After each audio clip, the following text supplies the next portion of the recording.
मेरे पार्टी की बैठक है, मुझे बताना नहीं चाहिए, लेकिन मैं कहूंगा, माननीय प्रधानमंत्री इसी बाल योगी सभागार में हम सारे सांसदों की बैठक ले रहे थे। उन्होंने क्या कहा हमसे? उन्होंने कहा, लोग कहते हैं कि मुसलमान भाजपा को वोट नहीं देते।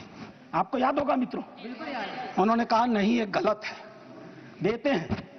और अगर मान लिया जाए कि नहीं देते हैं तो इसका मतलब क्या है? क्या वो देश के नागरिक नहीं है?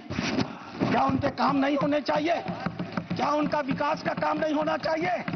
हम सारे सांसदों को उन्होंने मीटिंग में कहा, अपने काम को करते समय कभी हिंदू और मुसलमान न करना, विकास की धारा सारे समाज पर समान रूप से पहुंचाने की बात करना। उन्होंने दूसरी बात कही, मैं पूरे देश को 2047 में विकसित भारत का सपना दिखाता हूं।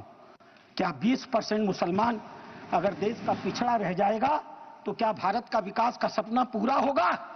नहीं। हमें भारत के विकास का मतलब है 20% मुसलमान के विकास की भी योजना बनानी है। यह कल्पना माननीय प्रधानमंत्री ले सकते हैं। आजादी के 75 सालों के अंदर इस कल्पना को लेकर इस देश में कोई नहीं आया था। और तीसरी बात उन्होंने कही, सरकार के, और सबसे महत्वपूर्ण बात है, सरकार के स्तर पर सरकार जो कुछ भी कर सकती है मुसलमानों के जीवन की बेहतरी के लिए हम करने का प्रयास करेंगे। लेकिन मुस्लिम सामाजिक संस्थाओं की भी रोल होनी चाहिए। ये मुस्लिम पर्सनल लॉ बोर्ड की भी भूमिका होनी चाहिए। यह जमायत उलेमा की भी भूमिका होनी चाहिए। यह वक्फ कमेटियों की संपत्तियां जो पड़ी हुई हैं उनकी भी मुसलमानों की जिंदगी को बेहतर करने में भूमिका होनी चाहिए। यह बात आज की नहीं थी, ये लोकसभा चुनाव के 6 महीने पहले की बात है अध्यक्ष महोदय। उस समय वो कल्पना लेकर चल रहे थे कि अगर हमने मुस्लिम वक्फ की संपत्तियों का बेहतर उपयोग कर लिया, पारदर्शी उपयोग कर लिया, उनकी आय को बढ़ा दिया, उनके ऊपर जो कब्जा करके लोग बैठे हुए हैं उन कब्जेदारों को हटा दिया, तो स्वाभाविक रूप से जो अकूत संपत्ति पूरे भारत में मुसलमानों के पास आएगी, हम उसका इस्तेमाल गरीब मुसलमानों की शिक्षा के लिए, जीवन की बेहतरी के लिए, उनके मुसलमान महिलाएं दर बदर भीख न मांगे, अपनी इज्जत का समझौता न कर सके, कोई बूढ़ी मुस्लिम रात को खाली पेट सोने के लिए मजबूर न हो, हम उसके लिए व्यवस्था करके लाएंगे।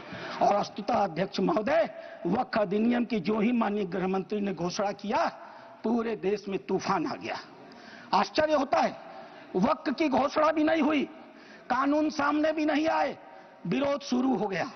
तुम्हारी मस्जिदें कब्जा कर ली जाएंगी, तुम्हारे दरगाह कब्जा कर लिए जाएंगे, तुम्हारे कब्रिस्तान कब्जा कर लिए जाएंगे, तुम्हारे मदरसे कब्जा कर लिए जाएंगे।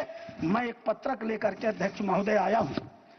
केरल और कर्नाटक की एक आतंकवादी संस्था है PFI, माननीय गृह मंत्री को आभार प्रकट करता हूं, उन्होंने बैन किया है। PFI की एक दूसरी संस्था है SDPI। आज SDPI, मेरे पास पर्चे हैं, मैं गृह मंत्री को सौंपूंगा और आपको भी दूंगा। आज SDPI पूरे देश में, मेरे पास राजस्थान के पर्चे आए हैं जहां SDPI सबसे कमजोर है। पूरे देश में पर्चे बांटे जा रहे हैं और बताया जा रहा है कि ये वक्फ कानून अगर आ गया तो मस्जिदों पर भाजपा सरकार कब्जा कर लेगी। आखिर क्यों? लेकिन ये लोग भूल गए, नरेंद्र मोदी किसी और मिट्टी के बने हुए हैं। आपके विरोध से वो डरने वाले नहीं थे। आप चाहे जितना भी विरोध करते, वो मजबूती के साथ एक आम गरीब मुसलमान, एक दलित, एक पिछड़ी महिला, एक अनाथ महिला, एक तलाकशुदा महिला, अनाथ बच्चों के साथ खड़े होने वाले थे और इसीलिए वो मजबूती से विधेयक लेकर के आई। अध्यक्ष महोदय, ये चर्चा कर रहे थे वक्फ बाई यूजर की। क्या होता है वक्फ बाई यूजर? हजरत मोहम्मद साहब ने क्या कहा था?